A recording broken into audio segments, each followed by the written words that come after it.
Olá, estamos aqui em mais uma aula da nossa Escola de Servos do módulo Caminhando com Jesus. Então, neste módulo, nós aprendemos sobre quem é Deus, quem é Jesus, quem é o Espírito Santo, o pecado, o arrependimento e o perdão de Deus.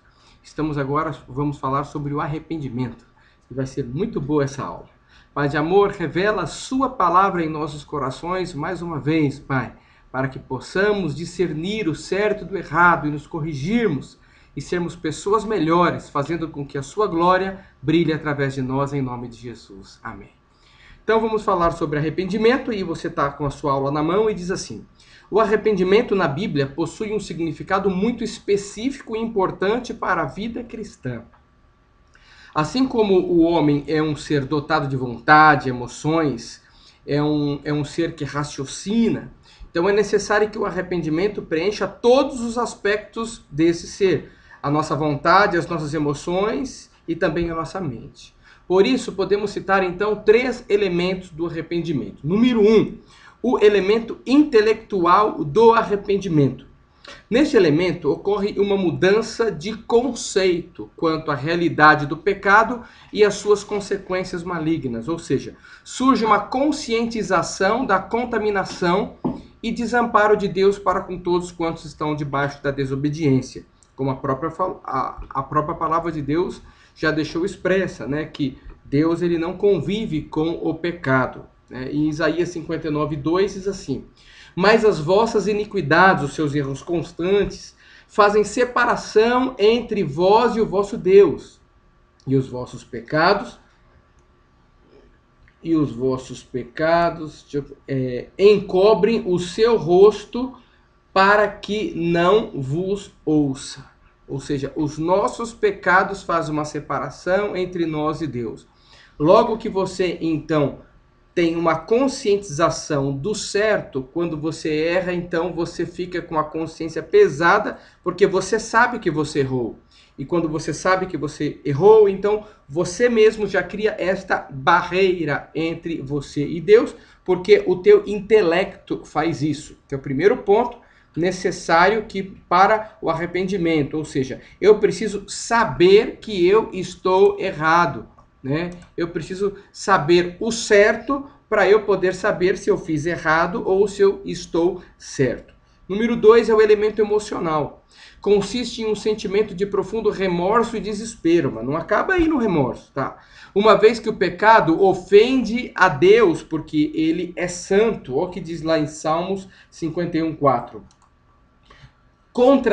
Só contra ti pequei, e fiz o que tu reprovas, de modo que justa é a tua presença, e tens razão em condenar-me. Então você sente na sua alma, nas suas emoções, uma profunda tristeza que faz com que você fique exatamente achando que Deus não lhe ama por conta do pecado. Uma coisa é o seu intelecto dizer que você sabe que você está separado de Deus por causa do pecado. Uma coisa é o seu intelecto falar isso. Outra coisa é você sentir uma profunda tristeza, um remorso, um desespero, porque, Deus não vai me perdoar, eu não tenho saída.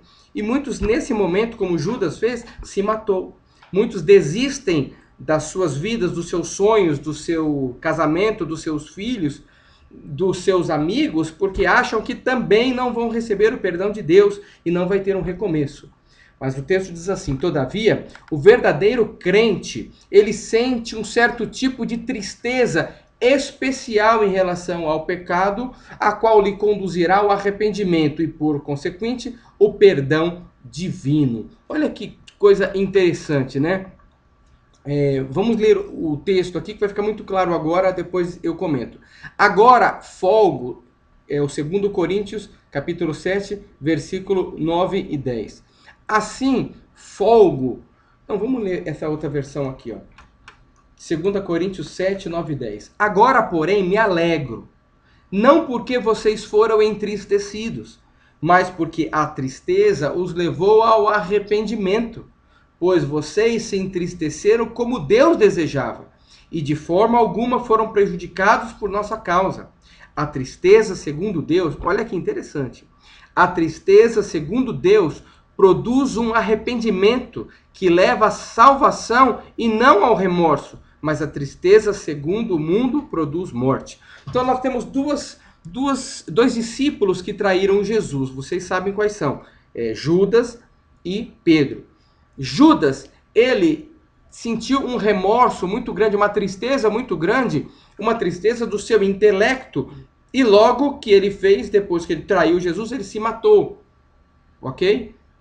Judas pecou, Judas traiu, Judas sentiu a tristeza profunda, que essa tristeza não veio da parte de Deus, porque a tristeza que vem da parte de Deus, como vemos agora em 2 Coríntios 7, 9 e 10, diz que essa tristeza produz um arrependimento, e vamos falar desse arrependimento daqui a pouquinho. Então, produz um arrependimento que faz com que você saia do pecado, não pratique mais o pecado e então produza a salvação. Mas a tristeza do mundo deixa você na cama. A tristeza do mundo deixa você o quê? Falando assim, eu não sirvo para nada, eu não valho nada, porque realmente eu sou um pecador, eu não consigo me consertar. Esse tipo de tristeza não vem de Deus. A tristeza que vem de Deus é aquela que diz assim, eu realmente pequei, Senhor, me perdoa. Eu não quero mais praticar isso, Pai. Me ajuda, me livra da tentação. Pai, mas eu tenho certeza que amanhã ou da hora que eu sair desse quarto, eu não vou mais praticar isso. Está morto para mim em nome de Jesus. E aí você sai crendo na vitória. Então você teve uma profunda tristeza que te levou ao arrependimento e logo o perdão de Deus. Amém? Esse é o elemento emocional. As tuas emoções precisam estar assim, centradas na fé que Jesus pode lhe perdoar, sim. Número 3, o elemento da vontade. Elemento da vontade. Nesse sentido, a vontade adquire um novo propósito. Ocorre um abandono interior do pecado, um desejo de busca do perdão e um anseio pela purificação. Ou seja, eu peco, sinto um remorso profundo que me leva a pedir perdão, não me leva à morte, me leva a pedir perdão e deixar o pecado. Logo, eu sinto vontade. Quando eu peço perdão, me vem uma vontade de não praticar mais o pecado e não entristecer mais o meu Deus. Olha o que diz Salmos 51, versículos 7, 8, 9 e 10. Eu não abri esse aqui, eu vou abrir agora. Estou aqui com a minha Bíblia online, Salmos 51, é isso? Versículo 7 da Nova Versão Internacional, diz assim: Purifica-me com isopo e ficarei puro, lava-me e mais branco do que a neve serei. Faze-me ouvir de novo júbilo e alegria, e os ossos que esmagaste exultarão. Esconde o rosto dos meus pecados e apaga todas as minhas iniquidades. Cria em mim, ó Deus, um coração puro e renova dentro de mim um espírito estável, um espírito inabalável. Então, esse terceiro elemento da vontade inclui os outros dois. Eu entendo que eu errei. Eu sinto uma profunda tristeza pelos pecados e pelos prejuízos que esses pecados me causaram. E logo que modifico a vontade. A minha vontade não em relação ao pecado mais, mas a vontade em relação a não praticar o pecado que desagradou a Deus. Então a minha vontade também é transformada porque eu no meu intelecto eu entendi que eu errei. Eu tenho certeza que eu errei. Eu não vou dar desculpa. Não vou fazer igual Adão. Ah, mulher que tu me deste. Não, eu vou reconhecer. Eu errei profundamente, não quero mais errar. Me perdoa, Senhor. Aí vem aquela vontade. O próprio Deus, ele produz uma vontade de você ser santo. E essa vontade faz com que você vença o pecado. E você então vai caminhar de vitória em vitória. Com tudo isso, pode-se concluir que o sentido real do arrependimento, descrito nas Escrituras, não se resume tão somente numa mera tristeza ou um sentimento de remorso, mas, de igual modo, inclui uma mudança significativa de atitude para com o pecado. Posto que o remorso, sem mudança de atitude, não demonstra verdadeiro arrependimento. O verdadeiro arrependimento vem com mudanças de atitude. O abandono sincero do pecado, por sua vez, sugere tanto a presença de uma insatisfação, de um remorso, quanto uma disposição legítima de não mais entristecer a Deus, mas agradar-lhe em obediência e amor. Porque, como está escrito em Provérbios 28:13, o que encobre as suas transgressões nunca prosperará. E muitas vezes o esconder as transgressões é esconder de nós mesmos, tentando se justificar para nós mesmos do erro. Ah, porque eu olhei para aquela menina ali, porque ela estava vestida daquela forma. Jogando a culpa naquela menina que estava vestida daquela forma. Ah, eu tratei mal o meu marido porque ele me tratou mal primeiro. Então, sempre querendo achar uma justificativa e achar um culpado não significa arrependimento. Arrependimento é reconhecer, realmente eu não agi de forma correta. Você talvez não tenha agido de forma correta comigo, mas eu poderia agir de forma correta com você, porque a palavra de Deus diz que nós devemos vencer o mal com o bem. Então, aquele que encobre as suas transgressões, ou seja, sempre se justifica, nunca vai ser justificado por Deus. Aquele que é justificado por Deus e por Jesus é aquele que reconhece: eu errei, não vou errar mais, eu tenho certeza que Deus vai me perdoar, se arrepende e não comete mais a transgressão. Como Jesus falou para aquela prostituta: vai e não peques mais. Ok? O que encobre as suas transgressões nunca prosperará, mas o que confessa e deixa alcançará misericórdia. É muito bom. Eu errei, não vou fazer mais isso. Muitas vezes no trabalho, o teu patrão, a única coisa que ele quer é que você reconheça o teu erro.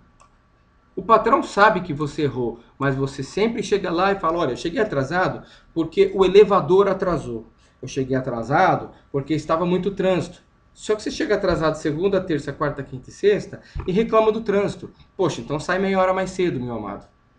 Então você nunca vai o quê? Prosperar, porque você não reconhece que você está errado, que você precisa sair mais cedo.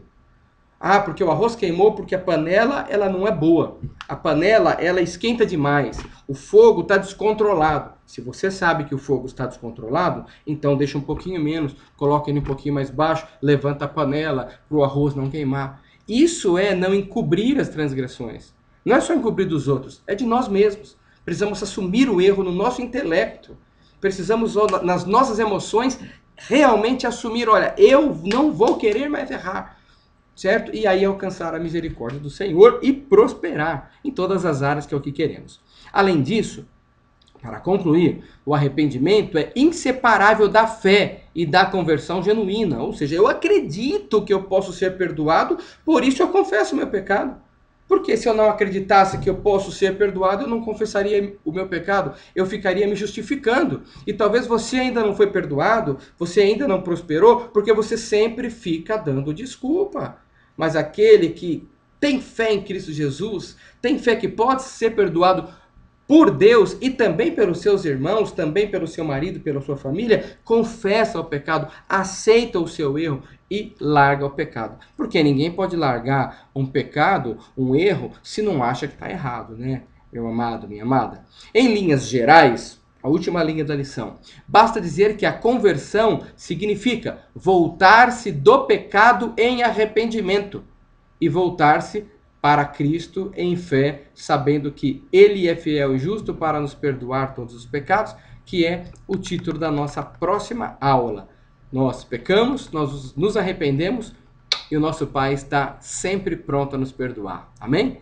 Deus abençoe você, que essa aula fale muito ao seu coração e que possamos reconhecer nossos erros no nosso intelecto, nas nossas emoções e aí transformar a nossa vontade em servir ao Senhor, sendo santo em nome de Jesus. Amém? Deus os abençoe, Pai de amor, que essa palavra possa ter servido para a minha vida, para esses que aqui estão, para esses que estão ouvindo ao vivo, para esses que estão ouvindo aqui pelo vídeo também, Pai. Transforme os nossos corações em nome de Jesus. Amém e amém. Deus abençoe.